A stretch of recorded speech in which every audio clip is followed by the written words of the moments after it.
लेकिन तुम। हेलो दोस्तों, स्वागत है आपका कॉमिक्स टाइम्स में। और शुरू कर रहे हैं मौत के अस्पताल का दूसरा भाग। यहाँ तक हम पढ़ चुके हैं, शुरू करते हैं। लेकिन तुम इस ज़मीन को हासिल करना चाहते थे क्योंकि इस ज़मीन के में तुमने लूट की दौलत गाड़ रखी थी। बिल्कुल ठीक, तुम्हारी अकल की दाद देनी पड़ेगी लड़के। तुम बहुत जल्दी सारी बात समझ गए, लेकिन एक बात समझ में नहीं आई कि तुमने शैतान का चक्कर कैसे चलाया। मैंने अपनी तंत्रिक शक्ति के जरिए शैतान को जागृत कर अस्पताल में भेजा था। शैतान के आगे भला किसकी चलती। सब डरकर भाग गए। तब तो तुम लोग जान गए होगे कि मेरी शक्ति अपरंपार है। जब तक शैतान मेरे कब्जे में है, मेरा कोई कुछ नहीं बिगाड़ सकता। हा हा हा। हंस लो धर्मा, जितना हंस सकते हो हंस लो, क्योंकि तुम्हारे हंसने के अब कुछ ही क्षण बाकी हैं। तुम्हारा खेल खत्म हो चुका है। अब तुम कानून की गिरफ्त से नहीं बच सकते। तेरी जुबान बहुत लंबी है लड़के, बहुत बोला है तू। मैं पहले तुझे ही खामोश कर किए देता हूँ। फिर धर्मा धर्मा अपना त्रिशूल हवा में तानता हुआ गरजा, मरने के लिए तैयार हो जा लड़के। लेकिन इससे पहले कि वह त्रिशूल फेंकता, उसे गुरु भैरवनाथ की चेतावनी उसके मस्तिष्क में बिजली की तरह क्रोध गई। धर्मादास, याद रखना, जिस पल तेरे हाथ किसी मासूम के खून से रंगेंगे, उसी पल तेरी तांत्रिक शक्तियाँ समाप्त हो जाएगी। और अगर मेरी तांत्रिक शक्तियाँ समाप्त हो गई तो मैं एक साधारण इंसान बन जाऊंगा। फिर शैतान भी मेरा आदेश मानने के लिए बाध्य नहीं होगा। मुझे इन लड़कों को ठिकाने लगाने का कोई दूसरा उपाय करना चाहिए। तभी धर्मा की इसी निश्चयता पर पहुँचता किसी निश्चयता पर पहुँचता ही था कि उसे लापरवाह देख राम हवा में उछला और पैरों की भरपूर ठोकर धर्मा के सीने पर जमा दी। तड़ाक! ओह! धर्मा कहराता हुआ जैसे ही फर्श पर गिरा, रहीम उछलकर उसके सीने पर सवार हो गया। पाखंडी, तू हमें मारने चला था। ले अब जरा मेरे घूंसों का स्वाद चख। ढिशुम! उई! और ले! ढिशुम! आ! कराते हुए धर्मा ने अपने घुटनों सिकोड़कर रहीम के कमर पर दे मारी। रहीम उछलकर दूर जा गिरा। रहीम के हटते ही धर्मा गजब की फुर्ती का प्रदर्शन करता हुआ उठ खड़ा हुआ। तभी राम ने इस पर फिर छलांग लगा दी, लेकिन धर्मा सतर्क था। राम अपनी ही झोंक में आगे निकल गया और फिर इससे पहले कि वह संभल पाता, धर्मा उसके सिर पर पहुंच गया। ठाक! ओ! इतना फरहार इतना ताकतवर था कि राम चकराकर फर्श पर ढेर हो गया। फिर धर्मा रहीम की तरफ पलटा और अपनी आँखें उसकी आँखों में डाल दी। रहीम तुरंत उसके सम्मोहन में आ गया। अब तुम मेरे वश में हो, तुम वही करोगे जो मैं कहूँगा। मेरे लिए क्या आज्ञा है? तुम अपने बेहोश साथी को कंधे पर उठाओ, मेरे पीछे आओ। जो आज्ञा मेरे स्वामी। फिर राम रहीम को अपने कंधे पर लाद धर्मा के पीछे चल पड़ा। थोड़ी देर बाद एक कोठरी नुमा कक्ष के सामने खड़े थे। अंदर जाओ। रहीम जैसे ही कोठरी में पहुंचा, यहाँ पे फिर बढ़िया से कुछ दिख नहीं रहा, जो भी है, पहुंचा। अब अपने साथी के साथ यहीं अपनी मौत का इंतजार करो। हा हा हा हा। हंसते हुए धर्मा ने बाहर से कड़ियाँ लगा वो वहाँ से चल गया। दरवाज़ा बंद होते ही रहीम धर्मा के सम्मोहन से मुक्त हो गया। वास्तविकता का आभास होते ही रहीम राम को फर्श पर लिटाकर उसे होश में लाने का प्रयास करने लगा। राम होश में आओ, राम होश में आओ। जल्दी ही राम को होश आ गया। ओह तुम! हम कहाँ हैं रहीम? हम अस्पताल में ही एक कोठरी में कैद हैं। हमें यहाँ कैद करने धर्मा फरार हो गया कैद करके। ओह, यह तो बहुत बुरा हुआ। हमें तुरंत यहाँ से निकलने का प्रयास करना चाहिए। राम के कहते ही दोनों कैद से निकलने का प्रयास में जुट गए, परंतु काफ़ी कोशिश के बावजूद अपने प्रयास में सफलता नहीं मिली। अब क्या होगा? राम, यहाँ से बाहर निकलना मुश्किल नज़र आ रहा है। हाँ, दरवाज़ा भी इतना मजबूत है कि ताकत के बल पर तोड़ना मुश्किल है। तभी राम की बात समाप्त ही हुई थी कि अचानक उनके कानों में विचित्र आवाज़ सुनाने लगी। ची ची ची। ओह, यह कैसी आवाज़ सुनाई दे रही है? तभी सूरदास सुर्ख से चूहे की फौज सुराख से चूहे की फौज कोठरी में उमड़ पड़ी थी। ओह हे भगवान! राम, अगर चूहे की फौज को ना रोका गया तो हमारी बोटी नोच खाएंगे। रहीम, तुम अपना शर्ट उतार कर सुराख बंद कर दो, मैं इन चूहों से निपटता हूँ। कहने के साथ ही राम ने अपनी जूते की एड़ी फर्श पर दे मारी। दूसरे ही पल जूते की टोक पर नोक पर चाकू उभर गया। उधर रहीम ने दीवार का छेद कमीज से बंद कर दिया और इधर राम चूहे को ख़त्म करने में जुट गया। ची ची। देखते देखते राम ने कई चूहों को ठिकाने लगा दिया। ची ची। जब चूहे को राम की तरफ से खतरा नजर आया तो वो रहीम की तरफ लपका। राम चीख उठा, रहीम बचो! ओह! ठीक तभी दरवाजे पर आहट हुई। इससे पहले कि राम रहीम कुछ समझ पाते, दरवाज़ा खुल गया और इंस्पेक्टर खान सिपाहियों के साथ दंदनाता हुआ अंदर दाखिल हो गया। अंदर का दृश्य देख इंस्पेक्टर खान ने स्थिति को भांप लिया और चूहे पर धुआंधार गोलियां बरसाने न शुरू कर दिए। धाएं धाएं धाएं, ची ची ची। गोलियां की बौछार होते ही चूहे छितर बितर इधर उधर भागते हुए दीवार के कोनों में जा दुबके। खतरा टलते ही इंस्पेक्टर खान अपने सिपाहियों और राम रहीम के साथ कोठरी से बाहर निकलते हुए बोले, मुझे तो अब सपने में भी उम्मीद नहीं थी कि यहाँ आप लोग से मुलाकात हो जाएगी। इसका मतलब आप हमें पहचान चुके हैं? ऐसा तो शायद हजारों में ही कोई एक बदनसीब पुलिस वाला होगा जो आपको ना पहचान पाए। पर हाँ, आप लोग यहाँ कैसे? हम तो यहाँ उस शैतान की खाल खींचने आए थे जिसने यह आतंक मचा रखा है।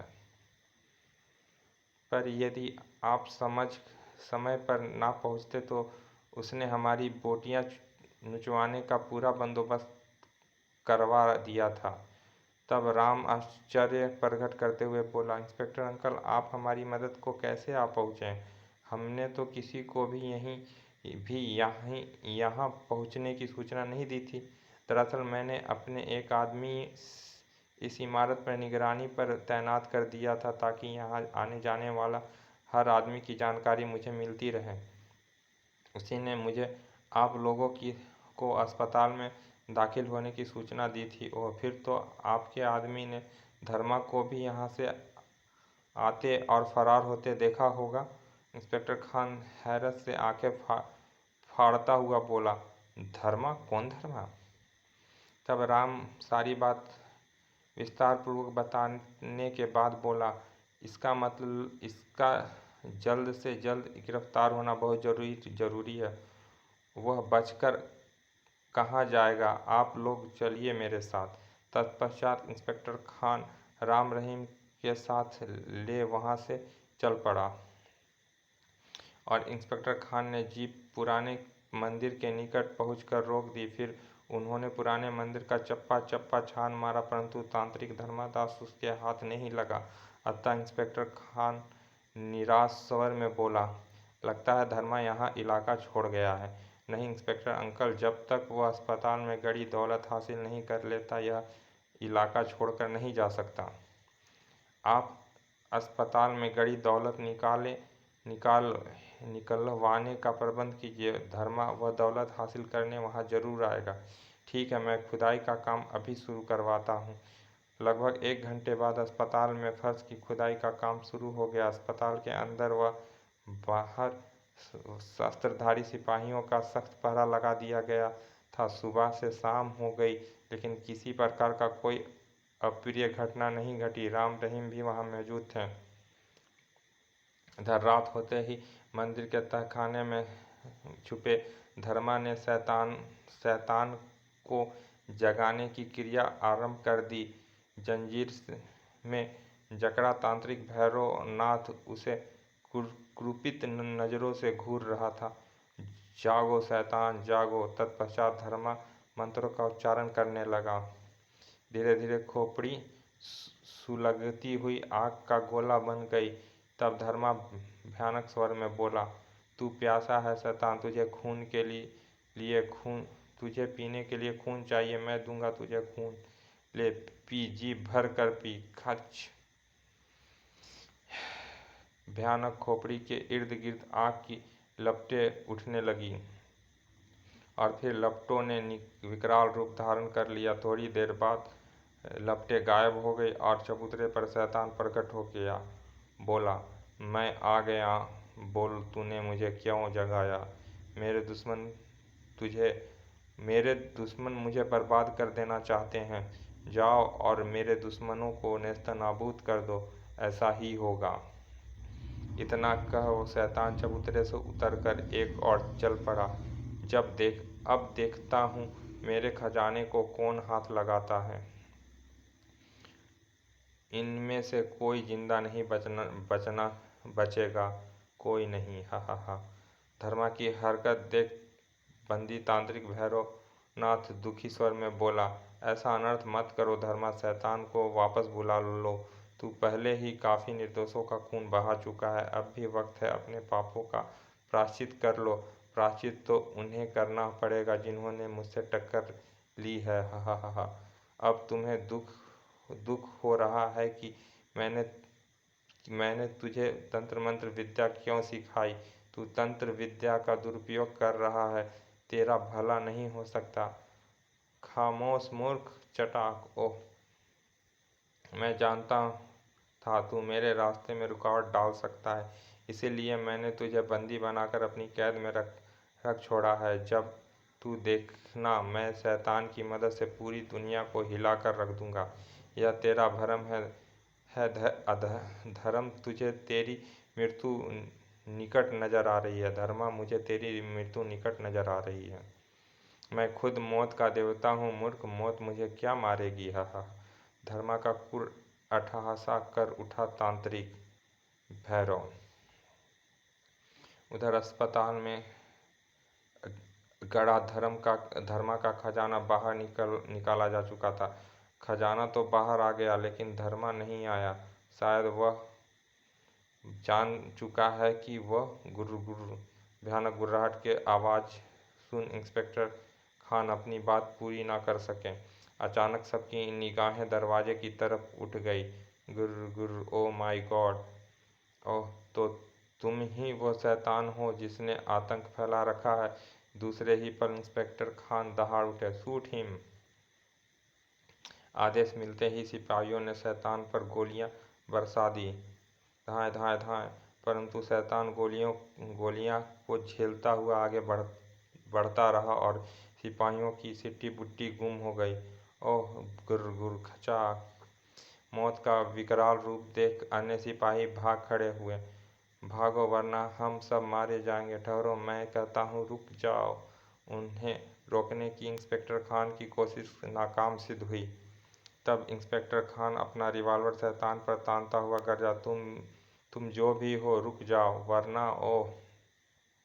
इंस्पेक्टर खान की जान खतरे में देख रहीम खामोश खड़ा ना रह सका। तड़ाक। गुर। रहीम के आक्रमण से कुपित हो शैतान ने इंस्पेक्टर खान के जिस्म को हवा में उछाल दिया। फिर वह जैसे ही रहीम की तरफ मुड़ा, राम चीख उठा, रहीम बचो, इस शैतान के वश में करना मुश्किल है। राम की चेतावनी सुन रहीम एक और छलांग लगा कर अपना बचाव किया और फिर राम के साथ दौड़ता हुआ कक्ष से बाहर निकल आया। रहीम, भागो रहीम, क्विक।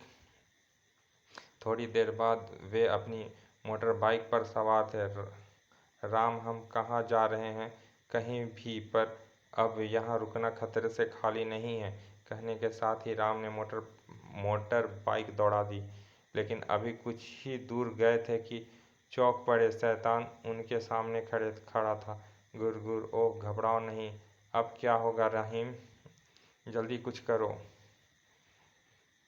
और फिर राम ने एक्सीलेटर घुमा दिया। मोटर बाइक हवा में तैरती हुई शैतान से टकराई। ठाक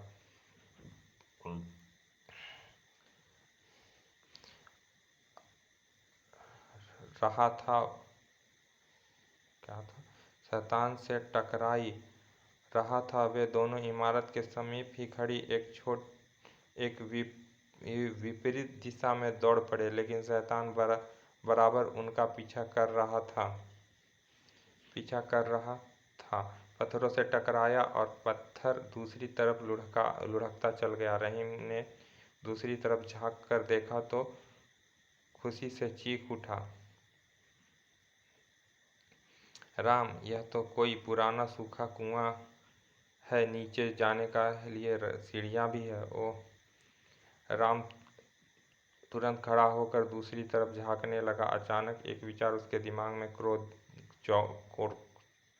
क्रोधा, हो न हो इस कुएं में जरूर कोई गुप्त रास्ता है। धर्मा यहाँ आने जाने के लिए इसी रास्ते का प्रयोग करता रहा होगा। अभी वह किसी को नज़र नहीं आता। इस रास्ते से हम न केवल धर्मा तक पहुँच सकते हैं, बल्कि शैतान से अपनी जान भी बचा सकते हैं। इस विचार के दिमाग में आते ही राम रहीम के साथ कुएं में उतर गया। नीचे पहुंचकर उन्होंने कुएं की दीवार में एक विशाल दरार नजर आई। वे उसमें दाखिल हो गए। जल्दी ही वे एक सुरंग से गुजर रहे थे। राम, यह हम कहाँ आ गए, पता नहीं आगे बाहर निकलने का रास्ता है भी कि नहीं। घबराओ नहीं, चलते चलते रास्ते खुद ब खुद निकल आएंगे। लगभग आधे घंटे का पैदल रास्ता तय करने के बाद वे उस स्थान पर पहुंचे जहां धर्मा शैतान के लौटने की प्रतीक्षा कर रहा था। राम रहीम को देख वो चौंकता हुआ बोला, तुम दोनों अभी तक जिंदा हो? हमें मारने वाला कभी अभी पैदा नहीं हुआ? नीच पाखंडी, आखिरकार हमने तुम्हें ढूंढ ही लिया। लेकिन तुम मेरा कुछ नहीं बिगाड़ सकते। शैतान तुम लोगों को ढूंढता हुआ यहाँ पहुँचने वाला होगा। हा हा हा। तभी शैतान की गुर्राहट की आवाज़ सुनाई देने लगी। लो, तुम्हारी मौत आ पहुँची है। तुम लोगों के यहाँ से बच निकलने का कोई रास्ता नहीं। हा हा हा। ठीक है, अब हम तेरे शैतान को ठिकाने लगाने के बाद ही तेरी खबर लेंगे। तभी गोरखनाथ बोल उठा, नहीं बच्चे, तुम लोग ताकत के बल पर इस शैतान का कुछ नहीं बिगाड़ सकते। राम रहीम उन्हें चौंकते हुए गोरखनाथ पर नजरें गड़ा दी। आप कौन हैं? मैं इस दुष्ट धर्मा का बदनसीब गुरु भैरवनाथ हूँ। इसने मुझे यहाँ बंदी बना रखा है। आप हमें शैतान को ख़त्म करने का कोई उपाय बताइए भैरवनाथ जी। उस शैतान की मौत सिर्फ महादेव के उस त्रिशूल से ही हो सकती है जो धर्मा के हाथ में है। तांत्रिक भैरवनाथ की बात सुन धर्मा गुस्से से भरकर बोला, कमबख्त, मैंने तुझे अब तक इसीलिए जीवित रखा क्योंकि तू मेरा गुरु था, पर अब मैं तुझे जिंदा नहीं छोड़ूंगा। कहते हुए उसने अपने हाथों में थामा हुआ त्रिशूल भैरवनाथ के सीने में घोंप दी। खचाक! आह! ठीक तभी राम ने छलांग लगाते हुए धर्मा को कमस पर अपने बूटों का भरपूर ठोकर दे मारी। तड़ाक! अच्छा, तभी राम ने छलांग लगाते हुए धर्मा की कमर पर अपने बूटों की भरपूर ठोकर दे मारी। तड़ाक! ओह! धर्मा उछलकर सुरंग के मुहाने पर जाकर गिरा ही था कि तभी शैतान वहां धमका। उसने धर्मा को अपने पंजों में दबोच लिया। धर्मा चीख उठा, ऐ शैतान, मैं तेरा पुजारी धर्मा हूँ। मैंने तुझे जागृत किया है। मुझे क्यों मार रहे हो? छोड़ दो मुझे। गर धर्मा, तू मेरी चेतावनी को भूल गया। मेरी हत्या करके तूने अपनी तंत्र मंत्र शक्ति खो दी है। अब शैतान तेरे वश में नहीं है। तू अपने कर्मों के हाथों अपनी मौत मरने में तेरे मरने का भी जीत गया। सॉरी दोस्तों। अब शैतान तेरे वश में नहीं है, तू अपने कर्मों के हाथ अपनी मौत मरने में तेरा हाथ मारा जाएगा। तू जीत गया और तू हार गया। ओह। फिर इधर भैरवनाथ हौले से कराया और फिर उसकी गर्दन एक तरफ लुढ़क गई। वह मर चुका था। उधर शैतान ने धर्मा की गर्दन मरोड़कर उसके मृत शरीर को जमीन पर पटक दिया। गुर गुर ठाक। फिर वो राम रहीम की तरफ बढ़ने लगा। रहीम को हतप्रसा अवस्था में खड़ा देख राम चिल्लाया, रहीम होश में आओ। त्रिशूल भैरवनाथ के सीने से निकालकर शैतान के सीने में घोंप दो। ओह। राम के शब्द ने रहीम को जैसे गहरी नींद से जगा दिया। पलक झपकते ही उसने त्रिशूल भैरवनाथ के शरीर से खींच लिया और शैतान की तरफ उछाल दिया। निशाना अचूक था। खचाक। दूसरे ही पल शैतान का शरीर आग की लपटों में घिर गया और फिर देखते ही देखते शैतान का अस्तित्व लुप्त हो गया। राम रहीम ने राहत की सांस ली। शैतान का अंत तो हो गया। अब हम आगे की कार्रवाई निपटने का प्रबंध करना चाहिए। हाँ, चलो यहाँ से चलते हैं। तत्पश्चात राम रहीम सुरंग के रास्ते वापस निकल पड़े। चलिए दोस्तों, ये कॉमिक्स यहीं समाप्त हो जाती है। फिर मिलते हैं अगले किसी कॉमिक्स में। तब तक हमारे चैनल को लाइक, सब्सक्राइब और जहाँ उचित हो सके शेयर करें। धन्यवाद।